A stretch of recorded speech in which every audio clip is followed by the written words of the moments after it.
All right, let's go into our first discussion this morning. We're remaining, of course, with the kidnapping. It's day 20. Day 28. Well, a lot of people have actually lost count of, the days, but we've continued to count down, and hopefully those kids really will be rescued sooner than later. We have our guest right here in the studio, Ibrahim Owolabi. It's good to have you on the show. It's good to be here too. You're welcome again. Now, parents of the kidnapped school kids say abductors have not spoken with them since after they paid 10 million naira. I wonder what you think about this. Oh, it's awkwardly interesting. I must start by saying that, because they've paid ransom and communication line is broken. It means these guys are really at work. Maybe they do not want to hear from the parents alone. They want the government to communicate with them. And you know that the police has said that they know the group involved. And they know where they are? Exactly. Well, statements like that are usually part of what they say jeopardize the investigation process. Now, the parents certainly would like to know what is going on. What is government doing? When will these children, has there been any establishment of contact? How are the kids doing and all of that? And then when authorities come out to say, okay, we know where they are and we're doing this in the next few days, everybody's going to be home and all of that. They seem to be a counter, is counterproductive at the end of the day. What do you think? I agree with your sentiment totally, and that's nothing but the truth. Because parents are very expectant. They want their kids to return to their homes. And government is giving reassurance that we're working on it, we're on top of the situation. But it's sudden when you come out to say, you know where they are, you know who they are. And the irony or the twist is you still cannot get them when you know who their leader is. You're aware of the leaders' day in, day out plans. The government, through the police, says the leader is planning to acquire more ammunitions to equip its guys. For you to have that information, it means you can get them.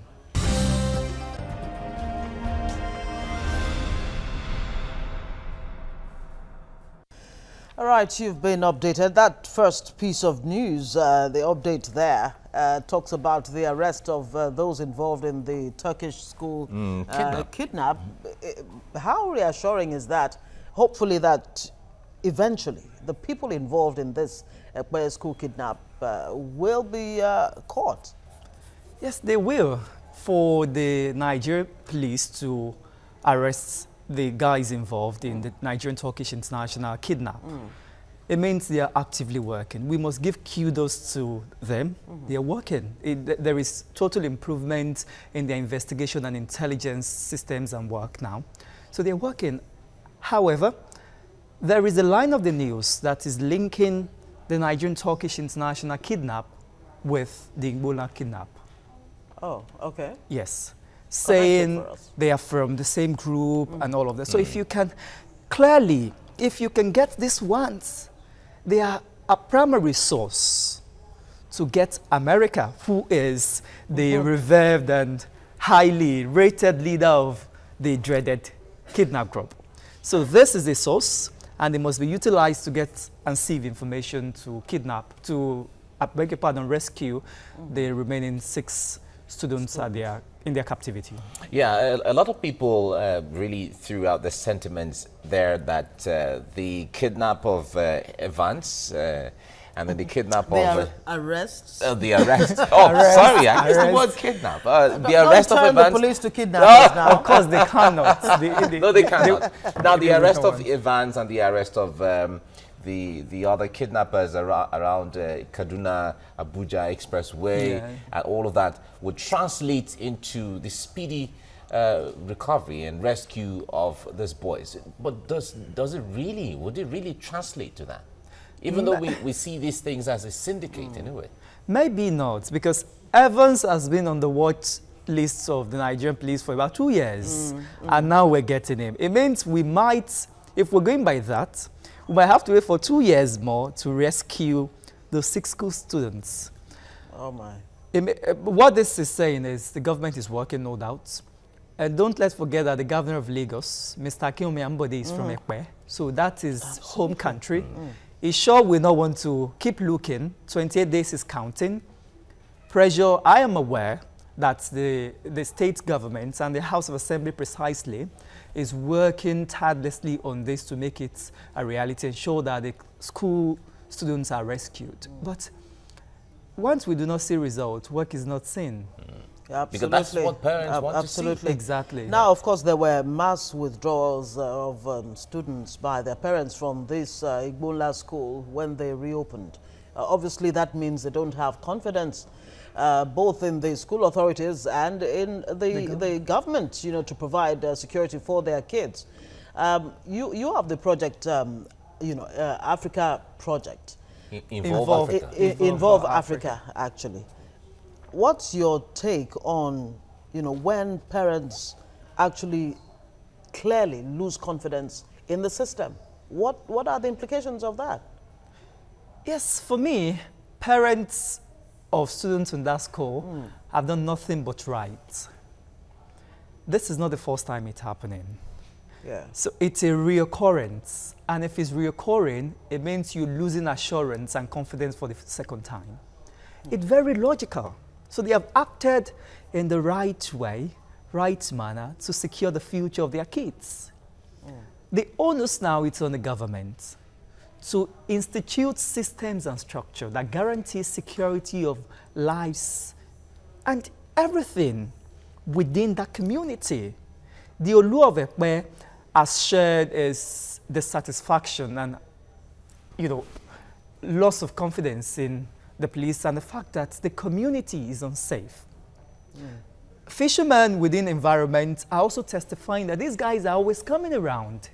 So it's not new. Parents have acted in the right way, a right manner. For me, I salute their confidence and courage to take that step. It's a challenge that government must tighten security. So if you look, if parents have withdrawn their kids and words, so you don't have students. I mean, school is down already. Yeah. So business is gone. Money is not coming. We're not impacting lives. We're going to increase the number of out-of-school children if we do not restore confidence and bring those ones back Which to is school. already around 10.5 million. 10.5 million. The number one in the world, actually. Yeah, unfortunately. Others are still talking about the need to relocate that school, especially this Igbola model school that kidnapping has taken place the second time. They're talking about relocating the school. Would that really solve the problem? Because that's not the only school that kidnap has taken place. It might not solve the problem. What is needed the most is not where the school is located. Yeah. It's the structure and system surrounding the operation of the school. So we're talking about security, we're talking about learning curriculum, we're talking about leadership, governance, and management. We're talking everything. So there's the reoccurrence and the fact that it's happening now is an indication that the security is not tightened. So it's crystal clear. Beef up security in that school. Of course, the Lagos, the Lagos Assembly has called for more police commands around Ekpe, you know, Badagry, all those areas where they believe that schools will be really vulnerable to activities of and also close to the waterfront. Of kidnappers, and you know, close to the waterfront too. So, I mean, how do you even solve this problem that is called kidnapping? I mean, the schools are becoming a major target. Why are they even targeting the schools in the first place? Because children are vulnerable. They understand that when they get kids, parents, you know the way you are parents. Will do anything. Exactly. So they don't want to attack you directly. They don't want to be Evans. So they are using a strategy to hold your words, and they understand that you will make the situation upside down. You change the narrative for them. So that's, in my view, very logical. That's the strategy. When they get those ones, of course, their parents, everybody is intact. And that's where they can destabilize the entire system. Another factor is the militant issue, rather. Around the waterfront is, we're working, but the maritime police is not doing very much. Yeah, I know there was this collaboration between the Navy and the police, especially in the case of this Ebola, you know. But we need it to translate to action. One is to sign an MOU, another is to begin work. More of the things we're doing in this circumstance is that we're signing documents, okay, we want a partnership, but just visit that side if you can. Hardly will you find maritime police working around. If you see just once at a very long interval, but in a more ideal and coordinated environment, we should have them flowing all around. We should have them stationed at each of those spots. Patrolling the waters. Exactly. All right, now for every extra day these children stay with these people, there's a likelihood of friendship being built between these children and the kidnappers. There's a likelihood of bonding between these two people. What impact would it have in the children or on the children as time goes on? Because every extra day, they become friends, they become closer, they become bonded. Oh, that's very psychological. Yeah. Because it takes 21 days actually to get used to a habit. Yes. So it's 28 days. It means they are comfortable with them already. We're assuming we're not there, but there are chances that the assumptions are right on a priori expectations. There's going to be much of connection because they will now assume they are in safe hands. The way they manage children will not be the way Evans managed all of the persons he kidnapped, which I know that he must not go scot-free, irrespective of the agitations to free Evans. A wrong is a wrong. A wrong is a wrong. So for these children, there is a bonding already. It's going to affect their psychological flow. And then, who knows, if we do not work fast, in 2 days, it's 1 month, 30 days already. It's 1 month, which is 30 days. We're counting That's the line. a very, very dangerous dimension to even begin to wrap one's mind around, because there are reports that the kidnappers told the parents of these kids that they're already training them on how to use arms. Now, you know, with this bonding, a possible bonding happening, and then they teach them how to use arms and all of that, you just wonder by the time these kids are out, what we'll have on our hands. Invariably, they are training them to be proteges or what. So, so this like is the unfriendly. child soldiers of Liberia and the rest of them. It's an unfriendly situation. It really is. So we must, in togetherness, call on government to take ownership of this situation. One way is to say we know where they are. Another is to affirmatively confirm that you know who their leader is. The utmost and interesting part is to rescue these kids. The ends justify the means. So we just need to bring them home.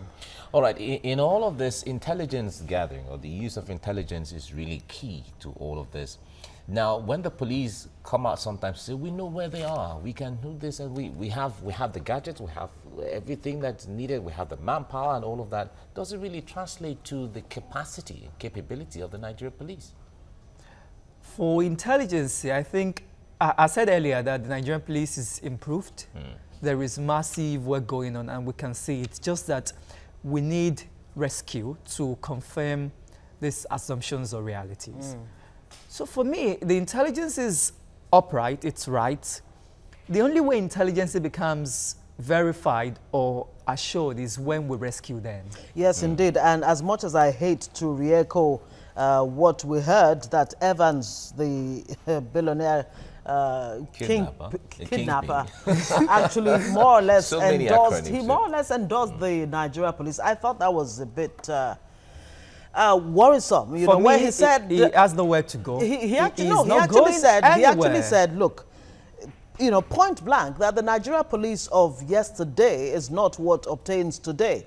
That it is obvious that the Nigerian police is better equipped, that if he himself could be arrested, then it means any kidnapper can be arrested. Actually putting a word out there that kidnapping does not pay, telling his colleagues to just stop it. So because at the end he's of the giving day, us reassurance that the kidnapped school students will be released. So if we can get a reassurance through Evans' thoughts, it means we should be hopeful. Do you think his colleagues would be listening to him? I mean, would they even want to?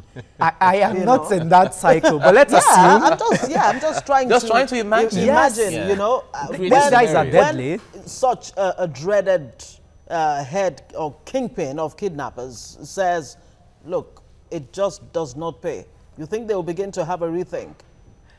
They might and they might not. Let's start with the might. Yes. For Evans, the boss himself, that guy has done, I cannot express it, more bad to this nation than anything he has done in the past that is good.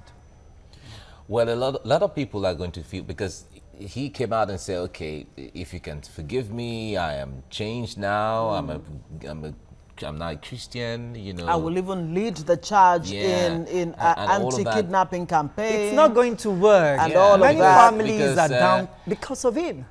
Yeah. And the family is abroad, and there's an Instagram or online video crying. That still do not solve it. The only concern I have, basically, for me is the children. Yeah. Because they're totally innocent about this. Innocent, And they must not be part of the trial. But he has said that the wife is part of it. So both of them are criminals. Well, the wife has said because if you read the long write-up she had in one of the phone interviews, she was saying she didn't know her husband is involved in all of this. It's not possible. That the man they're talking about is not her husband. It's not the husband that she knew. That she has never seen him with weapons. She has never seen, in fact, the husband has just a few trousers and shoes. Doesn't that say something kind of about the intelligence, the strategy, the thinking that goes on with these kidnappers? If a man could live such a double or multiple life, he's different, you know, to his wife. He's even different to his kids, whom he actually leads in prayer and all kinds of things. But when he's dealing with his victims, it's a totally different ball game. When you listen to some of his victims, you know, narrating their ordeal in captivity, you just wonder. That's the reality of life for me. Yeah. We are all actors. So when you resolve home, there is another character. It's a part of personality building. So you might be a gentle person at home. I have worked with persons that at the workplace, they are cold. At home, they're just like, they're just there. You understand? So there is a psychological shift with the surrounding, with the environment, with the situation, and with the work at hand. So it might be a gentleman at home, still is, he will not be freed, it must be tried.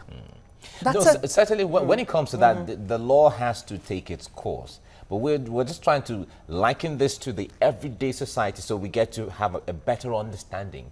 Now, no matter how people act, a wife and a husband, two persons who are supposed to know each other, they live with each other, they stay with each other for years. Is it possible that the wife doesn't know, no matter how acting or no matter how active the husband is in that kind of case? For me, it's very possible.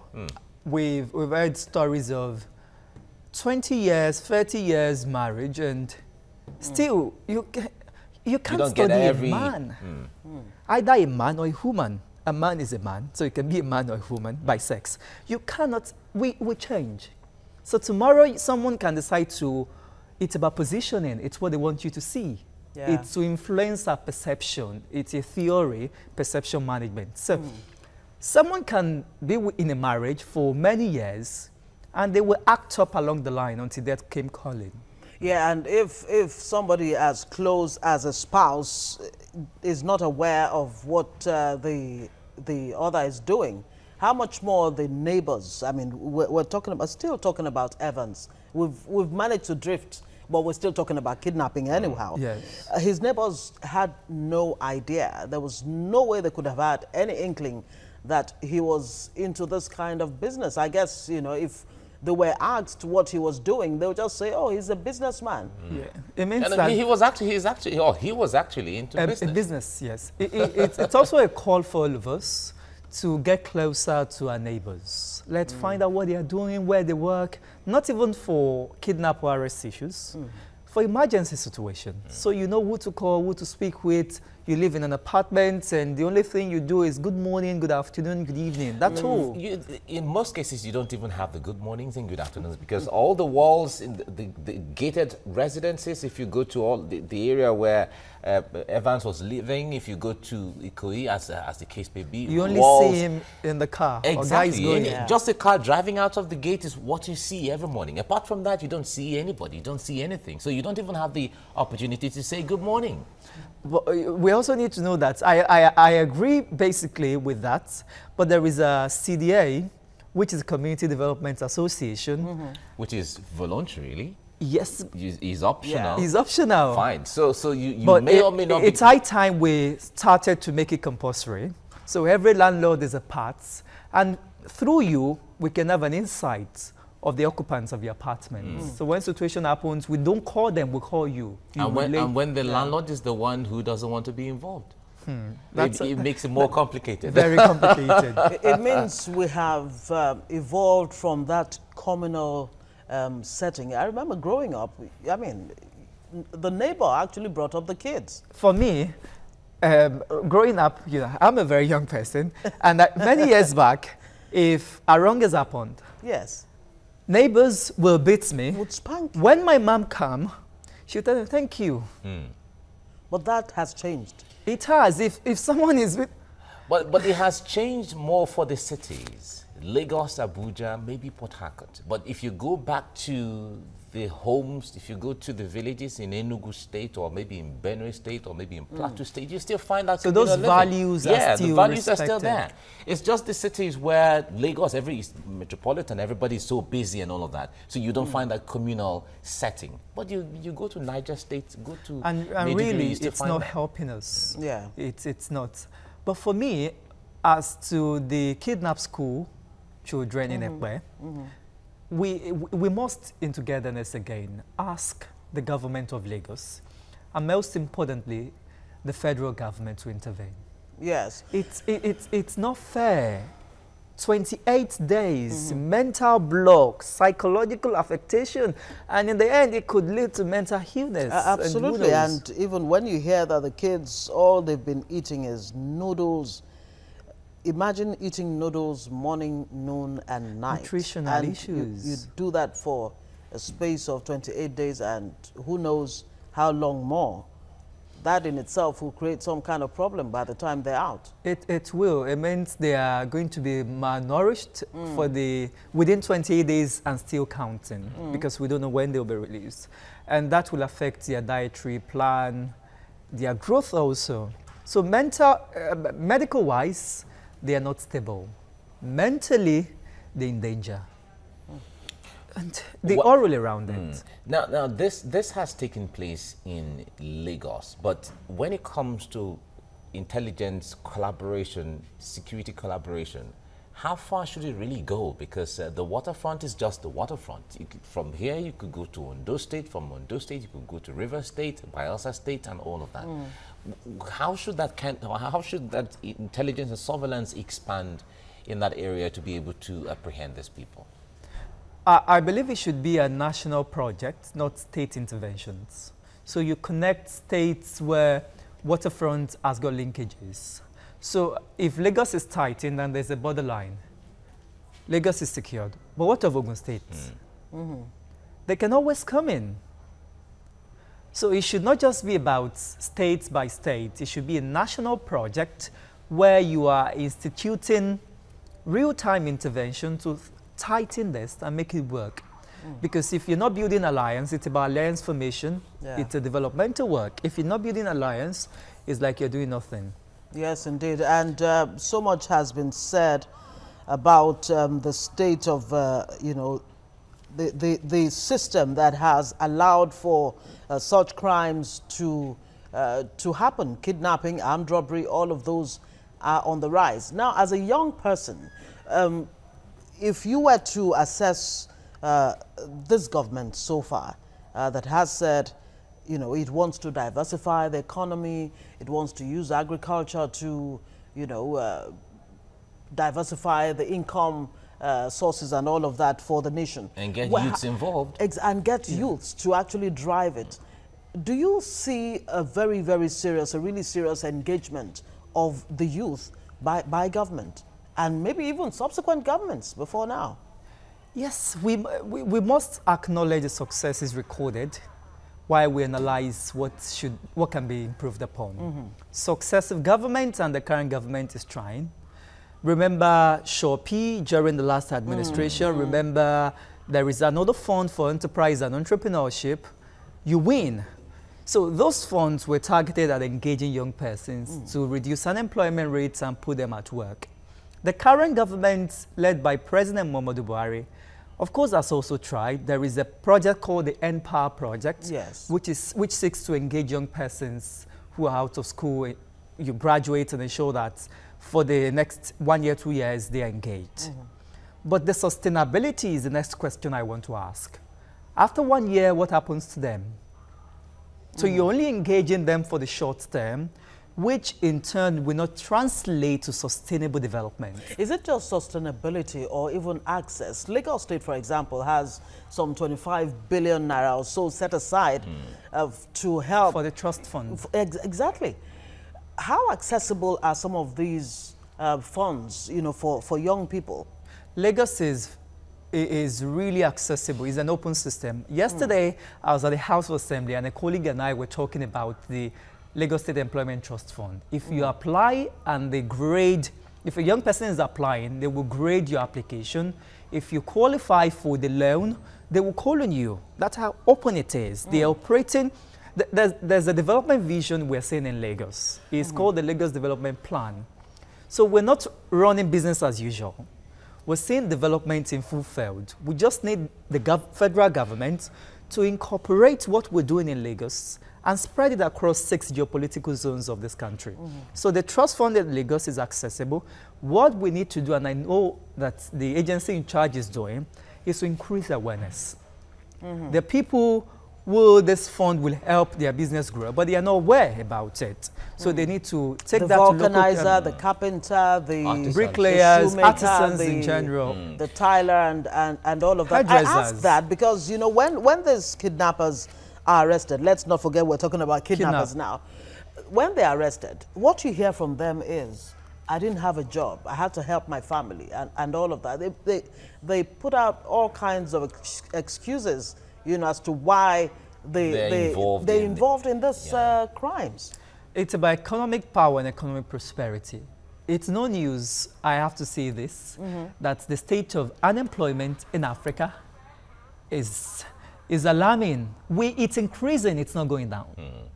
And Nigeria also. So young persons are really not engaged. So one of the things they want to resolve to is crime, but we must not encourage it. There are better ways you can channel your energy. Yeah. We just have a few minutes before we round off. Now, you came up with an organization, Involve Africa, because we're talking about youth now, we're talking about involvement, we're talking about engagement and all of that.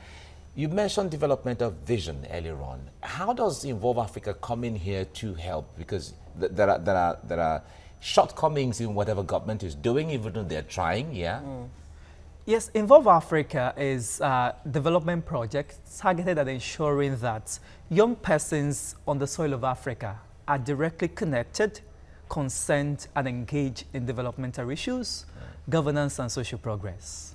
So it's about engaging them in what is happening. So you do not decide for them, you decide with them. So that way, there's more of a strategic buy-in. So how do we engage young people? We have workshops, we have capacity building interventions that we do, and we talk about the Sustainable Development Goals, which is very important. One of the key ways to lead this generation out of its downtime is to increase awareness about why young people must be involved. And when we do this, it's going to translate and make the economy thrive more. So at our side, we've done greater intervention to drive social progress. All right, Ibrahim Awal Owolabi, Involve Africa Project. Thank you very much for coming on the program. Thank you kindly. Thank you. Thank you very much. Good to be here.